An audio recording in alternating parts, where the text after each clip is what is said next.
नमस्कार जय जगन्नाथ मु आपण मानकर प्रीति आपण मानक स्वागत करुच्ची मो यूट्यूब चैनल को। तो आज आम बाहरीचु श्री जगन्नाथ धाम को। चलतु श्री जगन्नाथ धाम को दर्शन करी तांकर पवित्र दर्शन करी आम निजको धन्य करदेवा।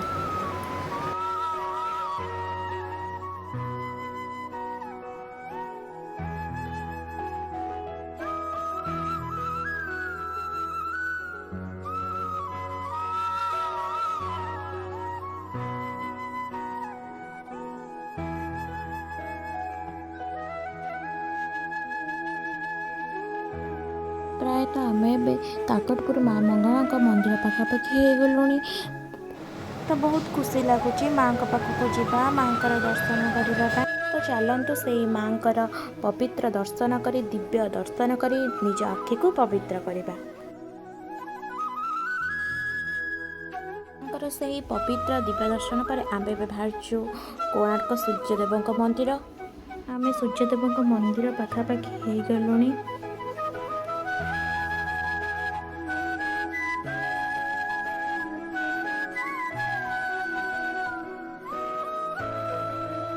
आपण मैंने भी देखिपे आम से सूर्यदेव रथाकृत विशिष्ट मंदिर पाखापाखि हो गलुणी। तेरे चलतु जीवा से सुंदर कारुकार्य विशिष्ट एवं प्राकृतिक सौंदर्यर मजा उठेबा। चलतु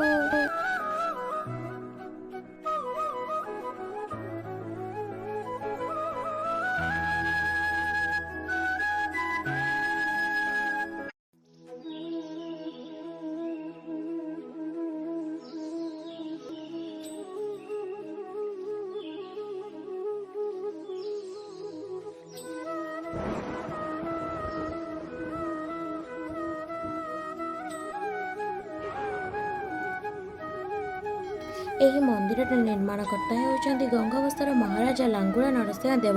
ସେ ଏହାକୁ 1300 ଶତାବ୍ଦୀରେ ନିର୍ମାଣ ପାଇଁ 1200 ବଢ଼େଇଙ୍କୁ ନିର୍ଦ୍ଦେଶ ଦେଇଥିଲେ।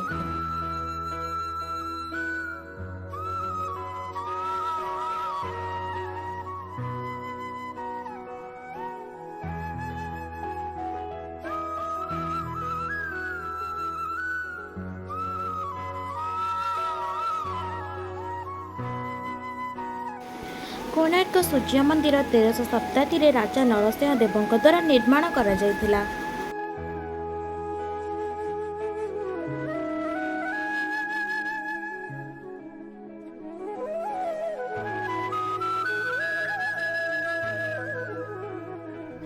एही मंदिरर आकृति प्राय सूर्यंक रथ परी, जेउथिरे पत्थर निर्मित चक स्तंभ और कांथ रही।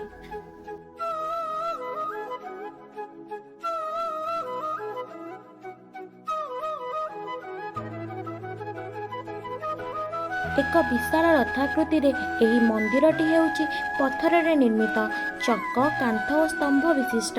एही मंदिरर मूल 24टी चक रही। ए मंदिर एपरी भाव निर्माण करा जायछि जेमिति सूर्यंकर प्रथम किरण मंदिर भितर थिबा सूर्यक मूर्ति उपरे पड़िताए।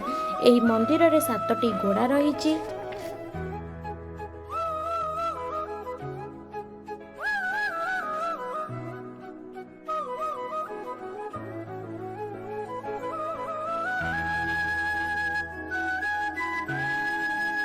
सुंदर कारुकार्य परिपूर्ण यह मंदिर चतुर्पार्श्व चुंबकीय शक्तिमान रही।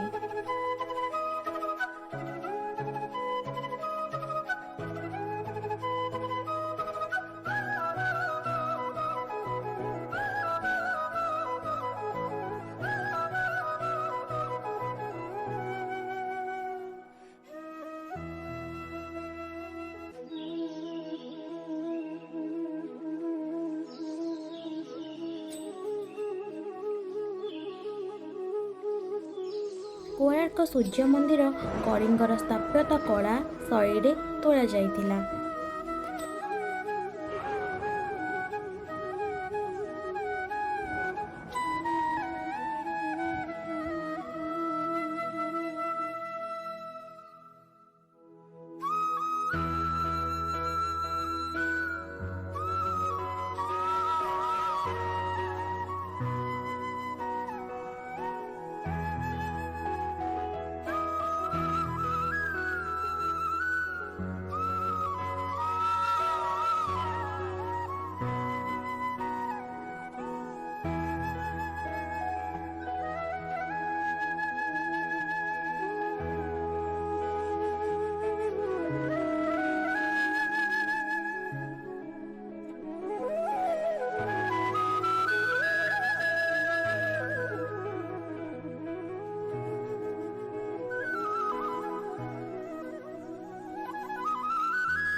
ପାଖାପାଖି ଆମର ବୁଲାବୁଲି ସରିଗଲାଣି। ଆଉ ଆମେ ଏବେ ବାହାରି ପଡ଼ିବୁ ପୁରୀ। ତ ମୁଁ ଆଜି ବହୁତ ଖୁସି ଅଛି ପ୍ରଭୁଙ୍କୁ ଦର୍ଶନ କରିବା ପାଇଁ।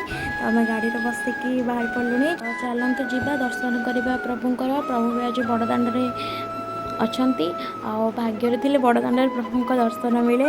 ତ ଚାଲନ୍ତୁ ଯିବା ଆଜି ମହାପ୍ରଭୁଙ୍କ ଦର୍ଶନ କରିବା। ଆପଣମାନେ ଦେଖିପାରୁଥିବେ ମୁଁ ମୋର ଫାଷ୍ଟ ବ୍ଲଗ୍ଟି ଜଗନ୍ନାଥଙ୍କ ପାଖରୁ ଆରମ୍ଭ କରିଛି। ତ ଏହା ପଛରେ ବି ଗୋଟେ କାରଣ ଅଛି, କାରଣ ମୋର ବହୁତ ଆଗରୁ ଇଚ୍ଛା ଥିଲା ଯେ ମୁଁ ଫାଷ୍ଟ ବ୍ଲଗ୍ଟି ଜଗନ୍ନାଥଙ୍କ ପାଖରୁ ଆରମ୍ଭ କରିବି। ଦେଖନ୍ତୁ ପ୍ରଭୁଙ୍କ ଲୀଳା ଏମିତି ଯେ ପ୍ରଭୁ ବଡ଼ଦାଣ୍ଡରେ ଅଛନ୍ତି, ମୁଁ ବି ଆପଣମାନଙ୍କୁ ପ୍ରଭୁଙ୍କ ଦର୍ଶନ କରାଇ ପାରିବି। ଆଉ ଆପଣମାନେ ତ ଜାଣିଥିବେ ମନ୍ଦିର ଭିତରକୁ ଫୋନ୍ ଆଲାଉ ନାହିଁ। ଆଉ ତ ଚାଲନ୍ତୁ ଯିବା ପ୍ରଭୁଙ୍କର ଆଜି ଦର୍ଶନ କରିବା। ଏବେ ଆମେ ପ୍ରଭୁଙ୍କ ନିକଟବର୍ତ୍ତୀ ହେଇସାରିଲୁଣି। ତ ଆମେ ଏବେ ବଡ଼ଦାଣ୍ଡରେ ଅଛୁ, ଗାଡ଼ିକି ପାର୍କିଂ କରି ତାପରେ ଆମେ ଯିବୁ ଶ୍ରୀମନ୍ଦିରକୁ। ତ ଚାଲନ୍ତୁ ଯିବା। ତ ଖରା ତ ବହୁତ ଜୋରସେ ହେଉଛି, ତ ଆମେ ଗାଡ଼ି ପାର୍କିଂ କରି ତାପରେ ଆମେ ସବୁ ଚାଲି ଚାଲି ଯାଉଛୁ।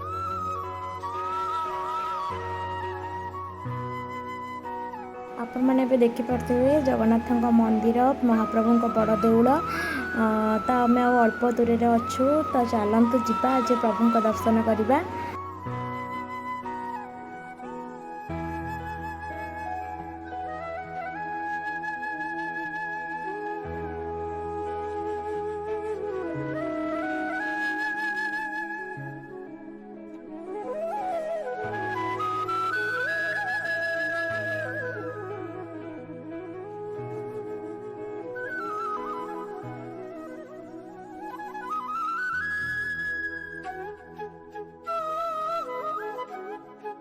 ବର୍ତ୍ତମାନ ଆପଣ ଦେଖିପାରୁଥିବେ ଶ୍ରୀମନ୍ଦିର ପାଖରେ ଆମେ ପହଞ୍ଚି ସାରିଲୁଣି।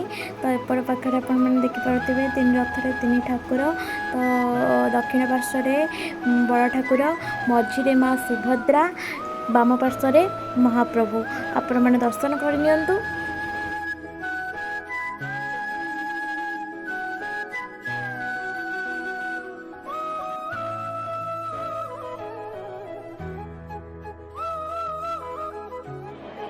ଆପଣମାନେ ଦେଖିପାରୁଥିବେ କେତେ ସୁନ୍ଦର ଏ ଦୃଶ୍ୟ, କେତେ ସୁନ୍ଦର ଏ ମୁହୂର୍ତ୍ତ। ଆଉ ମହାପ୍ରଭୁ ରଥ ଉପରେ ବସିକି ଭକ୍ତମାନଙ୍କୁ ତାଙ୍କର ଚକା ଆଖିରେ ଦେଖୁଛନ୍ତି।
ଆସିଥିଲି କାଳିଆ ତୋ ଦର୍ଶନ ପାଇଁ ରେ, ତତେ ଛାଡ଼ି ଯିବାକୁ ମୋ ମନ ଭଳୁ ନାହିଁ ତତେ ଛାଡ଼ି ଯିବାକୁ ମୋ ମନ ବଳୁ ନାହିଁ ରେ।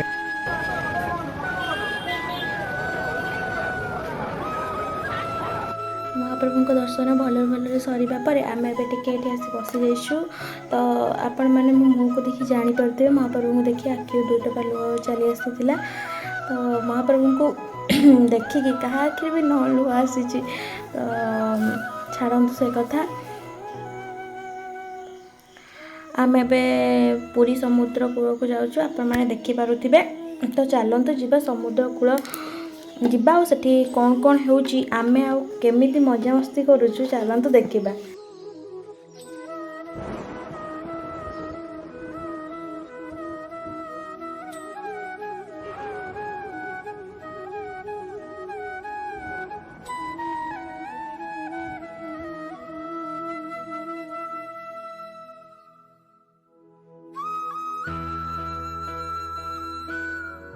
ଆପଣମାନେ ଦେଖିପାରୁଥିବେ ଖରା କେତେ ଜୋରସେ ହେଉଛି। ତ ଚାଲନ୍ତୁ ଯିବା ଆଉ ସମୁଦ୍ର କୂଳରେ ମଜାମସ୍ତି କରିକି ଆସିବା। ତ ଚାଲନ୍ତୁ ଏବେ ମୋ ସାଙ୍ଗରେ।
ସମୁଦ୍ର ବୁଲାରୁ ଟିକେ ବିରତି ନେଇ ଆମେ ଏବେ ଆସିଛୁ କିଣାକିଣି କରିବାକୁ। ତ ଚାଲନ୍ତୁ ଯିବା କିଣାକିଣି କରିବା। ତ ବେସିକାଲି ଦୋକାନ ବନ୍ଦ ଅଛି, ତ ଚାଲନ୍ତୁ ଯିବା ଦେଖିବା।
आशा करुँची मो भिडियोटी आपको बहुत भल लगी तो लाइक शेयर सब्सक्राइब करने जमा भी भूलें हाँ कमेंट करने भी भूलें तो रोचे नमस्कार जय जगन्नाथ तो देखा पुणी आउ एक नुआ भिडियो।